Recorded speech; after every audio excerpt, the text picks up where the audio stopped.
నమస్తే, నేను మీ జర్నలిస్ట్ రవిచంద్ర.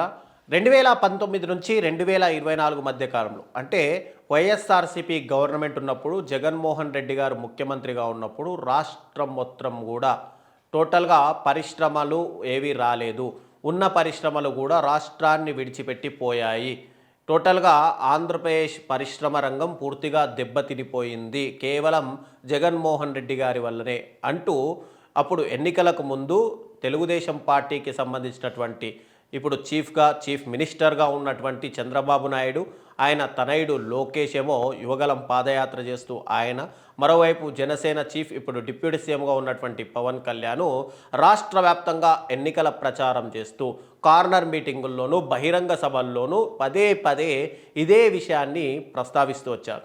రాష్ట్ర వ్యాప్తంగా ఉన్నటువంటి ఎన్నో పరిశ్రమలు రాష్ట్రాన్ని విడిచిపెట్టి బెంగళూరు, చెన్నై లాంటి నగరాలకు తరలిపోయాయి అని చెప్పి, అందుకే ఇక్కడ యువతకు ఉద్యోగ అవకాశాలు కూడా రావట్లేదు అని చెప్పి ప్రచారాలు చేశారు. అయితే ఇక్కడ టోటల్గా 2019 నుంచి 24 మధ్య కాలంలో వాళ్ళు చెబుతున్నదే కనుక నిజం అయి ఉంటే పారిశ్రామిక అభివృద్ధి జరిగి ఉండేది కాదు రాష్ట్ర వ్యాప్తంగా.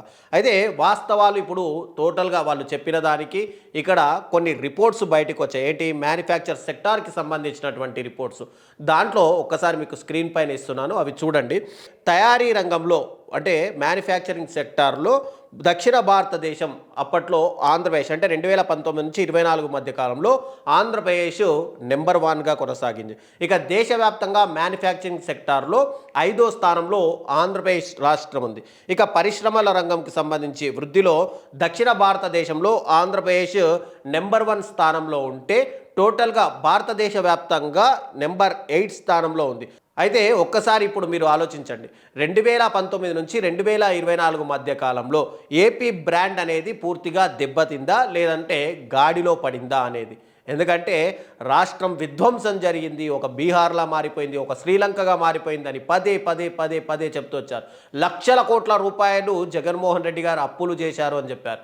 ఇప్పుడు తీరా జగన్మోహన్ రెడ్డి గారు అప్పులేంటా అనేది మీరు అసెంబ్లీ సాక్షిగానే మీ ఆర్థిక శాఖ మంత్రి బయటపెట్టారు. టోటల్గా జగన్మోహన్ రెడ్డి గారు చేసిన అప్పులు 3 లక్షల కోట్లు అయితే మీరు కేవలం 18 నెలల కాలంలోనే 2,60,000 కోట్ల రూపాయల అప్పులు చేశారు. అంటే ఇంకా 3.5 సంవత్సరాల వ్యవధి ఉండగానే ఇన్ని వేల కోట్ల రూపాయలు అప్పులు జరిగాయి. ఇక జగన్మోహన్ రెడ్డి గారి హయాంలో 2019 నుంచి 24 మధ్య కాలంలో చూసుకుంటే మెయిన్గా 2 సంవత్సరాలు కరోనా లాంటి మహమ్మారి ప్రపంచవ్యాప్తంగా ఆర్థిక వ్యవస్థని పూర్తిగా అష్టదిగ్బంధనం చేసి అతలాకుతలం చేసిన సమయంలో కూడా జగన్మోహన్ రెడ్డి గారు టోటల్గా పారిశ్రామిక వ్యవస్థని కానీ సంక్షేమ పథకాలను కానీ ఎక్కడ ఆపకుండా ఉద్యోగుల జీతభత్యాలను కూడా సరైన సమయంలో ఇచ్చినటువంటి వ్యక్తి జగన్మోహన్ రెడ్డి గారు. కానీ కేవలం ఈ 18 నెలల కాలంలో మీరు వ్యవస్థలు కనుమరుగైపోయాయి, వ్యవస్థలు పోయాయి, ఆర్థికంగా మేము దివాలా తీశాము, అప్పు పుట్టట్లేదు అని మీరు ఇంతగా చెప్తున్నారు.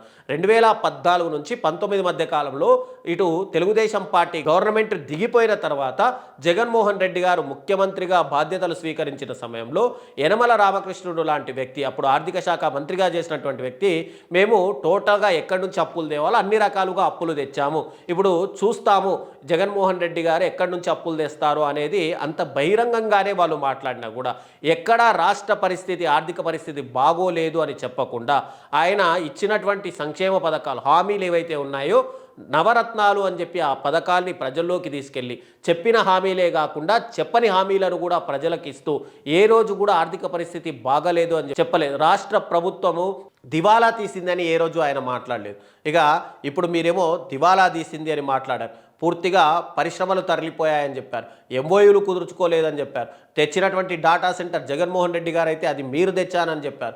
ఇప్పుడు పరిశ్రమలకు సంబంధించి రిపోర్ట్ ఒక్కసారి మనం చూస్తే కనుక 2019 నుంచి 2024 మధ్య కాలంలో ఆంధ్రప్రదేశ్ ఎలా అయితే ఎదుగుతూ వచ్చిందో, ఒక ఫీనిక్స్ పక్షిలాగా బూడిదలో నుంచి ఆకాశం వైపు ఎలా అయితే తరలి వెళ్ళిందో అలాగా రాష్ట్ర అభివృద్ధి కూడా తరలిపోయింది.